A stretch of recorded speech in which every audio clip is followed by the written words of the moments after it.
Hi everybody, welcome back to our channel.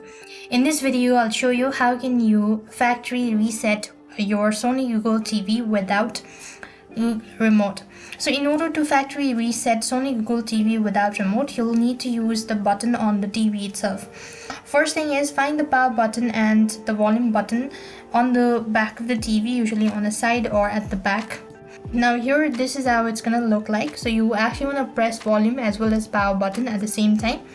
And what you need to do is, after you've actually done it, so disconnect the TV's power cord from the wall itself. Then next thing, you want to press and hold both the power button and the volume down button on the TV.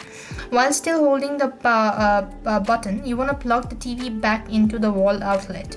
Then continue holding the button until the green LED light appears near the Sony logo. It might take approximately 30 seconds, so you just have to make sure to be patient enough. The TV will automatically restart twice and perform a factory reset. So the TV will then go through the initial setup screen where you could complete the step. This is how it's done. I hope the video was helpful. Make sure to like, share and subscribe. Thank you for watching. See you in the next video.